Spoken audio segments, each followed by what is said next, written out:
December 2001. America's seventh largest company files for bankruptcy. $63 billion gone. Thousands of employees wiped out. Wall Street shocked. But not because it happened, because no one could explain how. This is the story of Enron, the company that sold nothing, made billions, and then imploded while everyone clapped. Imagine a company that made its fortune by moving gas through pipes, not the explosive kind, the boring kind. That was Enron in 1985, just your average Houston pipeline firm formed from a merger no one outside a tax attorney's office cared about. But then came Ken Lay. He had a PhD in economics, a deep tan, and one big idea: deregulation. If the government stopped telling energy companies what to charge, Enron could go from utility company to energy trader. Suddenly, gas wasn't just pumped. It was bought, sold, hedged, and speculated on, like Wall Street, but smellier. Lay brought in Jeff Skilling, a fast-talking McKinsey consultant who believed deeply in markets, spreadsheets, and himself. Skilling's pitch? Enron wasn't just a pipeline business, it was a tech company. "We don't sell energy," he said. "We sell the future of energy." And Wall Street loved it. The real game changer came with Enron Online, a digital marketplace for trading energy contracts. It made gas trading look like ordering pizza. Click a button, move millions. Suddenly, Enron wasn't just some Texas gas firm. It was Silicon Valley with a cowboy hat. Reporters swooned. Fortune magazine crowned it most innovative company in America for 6 years straight. Inside Enron HQ, the vibe was intense. Skilling told employees they were the smartest guys in the room. Translation?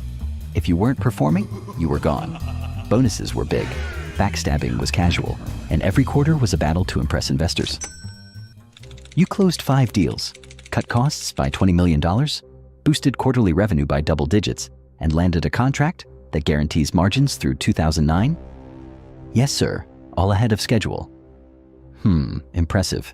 If we were running a normal company? Enron called itself a market maker, a tech innovator, a brain trust. From the outside, it looked like the future. But ask a simple question. Wait, what do they actually do? And you'd get a shrug, a whiteboard, and 40 minutes of buzzwords. But the stock price kept rising, so no one asked again. And while the spotlight shone brighter and brighter behind the scenes, something was quietly, dangerously cracking. By the late 90s, Enron was a legend. The stock skyrocketed from $7 in 1997 to over $90 by 2000. That's over 1,000% gain in 3 years.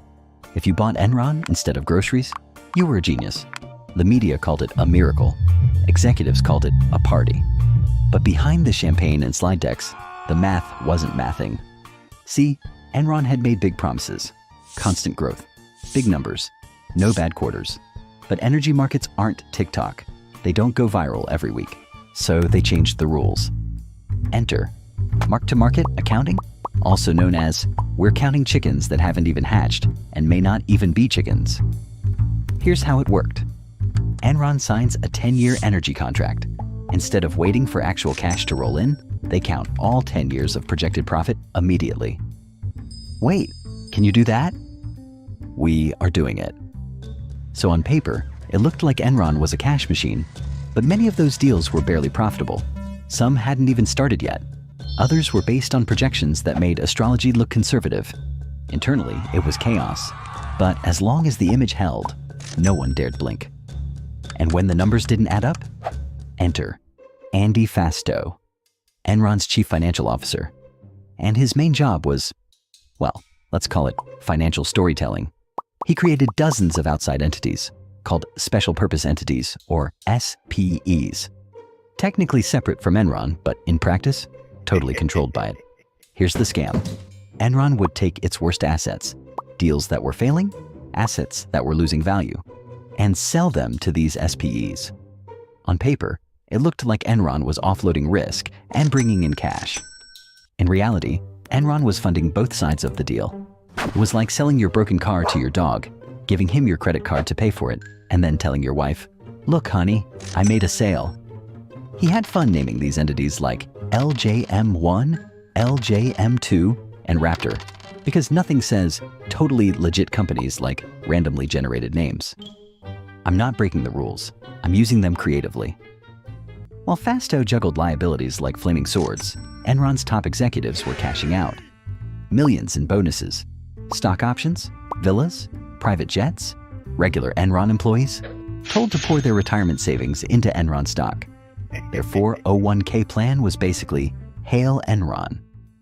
Every major Wall Street analyst still gave Enron glowing reviews, a buy rating. Many of them came from firms doing business with Enron. Merrill Lynch, for instance, made millions managing Enron's stock offerings while publicly praising its financials. Objectivity was optional. Revenue was not. The truth was buried under layers of jargon and spreadsheets designed by people who treated ethics like a software plugin. Optional, confusing, and easy to ignore. And the company encouraged that confusion. Enron's internal motto might as well have been, if you can't explain it, you're probably doing it right. By 2000, Enron's image was bulletproof, until someone finally asked, wait, where's the actual money? August 2001, Enron Tower. Jeff Skilling, CEO of the hottest company in America, walks into his office, places his resignation letter on the desk, and leaves. Just like that. No scandal, no press conference. Just a casual, peace out, I'm done being brilliant. Wait, what? No worries. He wants to spend more time with his millions. I mean, his family. Reality? Red flag the size of Texas. That same month, the SEC launched an investigation into Enron's off-balance sheet entities, which in corporate speak means, we smell smoke, but haven't found the bodies yet. So, Ken Lay, the original gaslight alchemist, Enron's founder, returns as CEO and smiles like your grandpa after accidentally deleting your homework and says, hi everyone, it's just another Monday, business as usual. But inside the company, some people weren't buying it. One of them was Sharon Watkins, a VP who had started noticing numbers that didn't make sense. She sent a memo to Ken Lay with a blunt warning. I am incredibly nervous that we will implode in a wave of accounting scandals. An internal investigation followed, but instead of sounding the alarm, Ken Lay treated it like a PR issue. His takeaway? We just need better messaging. Not, we're committing fraud. And eventually the cracks were no longer private. A few pesky journalists and analysts begin sniffing around. They start asking questions like, why is Enron's business so confusing? Who actually owns these mysterious off-balance sheet entities? Why does their financial statement look like someone beat it with a shovel? And Enron answers with a PowerPoint, 3 buzzwords, and a middle finger. We are a revolutionary energy arbitrage trans-optimization platform. We leverage arbitrage between the notional volatility of mark-to-market derivatives within the structured energy swap framework. So, you have no idea either? Not a clue. October 2001. The mask finally slips. Enron publicly admits it made accounting errors. That's corporate speak for, we cooked the books so hard they caught fire. Turns out, $586 million in earnings weren't real. That's not a typo. That's a stage 4 fraud cancer. Investors finally wake up. Sell. Sell everything. Sell the stock, sell the couch, sell the dog. The stock collapsed from nearly $90 per share in August to under $1 by the end of November. In just 4 months, Enron lost 99% of its value. Chaos abrupt inside Enron HQ, phones ringing off the hook, executives locked in meetings, employees stared at stock tickers like their lives were flashing. Then came December 2nd, 2001. Enron filed for bankruptcy. It wasn't just a business failure, it was a financial disaster. $63 billion in assets gone. At the time, the largest corporate collapse in US history. Thousands of employees, many with their retirement tied up in Enron stock, lost everything. I saved for 20 years, put every bonus into the company plan. I gave them everything. I believed in them. I am not a crook. Sure, but he did cash out $70 million before stepping down. Fasto pocketed $30 million running the scams he built. Ken Lay sold millions in stock while telling employees to hold theirs. The workers got pink slips, the execs got beach houses. But wait, wasn't someone supposed to be checking the numbers? You know, like the auditors? Enter Arthur Andersen. Once one of the Big Five accounting firms, before it became Big Four, Arthur Andersen was supposed to be the financial watchdog, the referee, the one sober person at the party. Instead, they turned out to be the ones spiking the punch at the party. Arthur Andersen wasn't just auditing Enron. They were profiting from Enron, raking in millions from consulting fees too, coaching them. That's right. The people hired to objectively review Enron's books were also advising Enron on how to cheat them. Conflict of interest? Massive. But it was the 2000s. Nobody blinked, and when the whistleblowers came forward and investigators started circling, Andersen didn't review the books. They destroyed them. Thousands of documents. FedEx boxes full of financial records, memos, and backup tapes were fed into shredders in a frenzy. Why is this thing slower than our HR department? Maybe we should just stop shredding? Stop? We've got 12 years of fraud to erase and one lunch break to do it. Should I fix the shredder? Oh, thank God, an intern. Here, start eating. We're gonna need all hands. And mouths.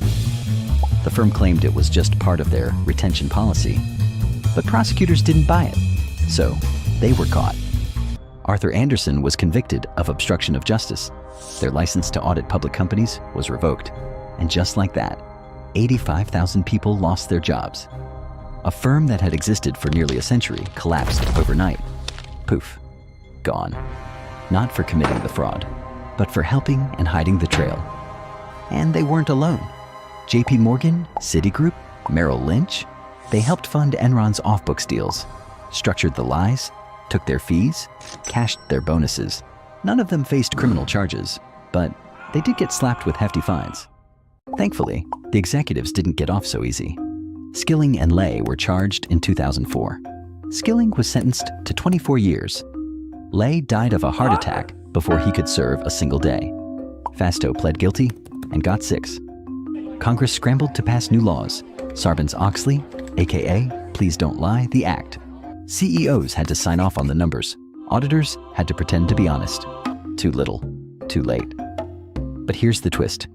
This wasn't just a story about Enron. It was a story about belief, about illusion, about what happens when the world wants to believe in something so badly that they stop asking questions. For 16 years, Enron sold the future, and everyone bought in. But when the lights came on, the building was hollow, the numbers were fake, and the smartest guys in the room had vanished. As someone once said, a lie can travel halfway around the world while the truth is still putting on its shoes.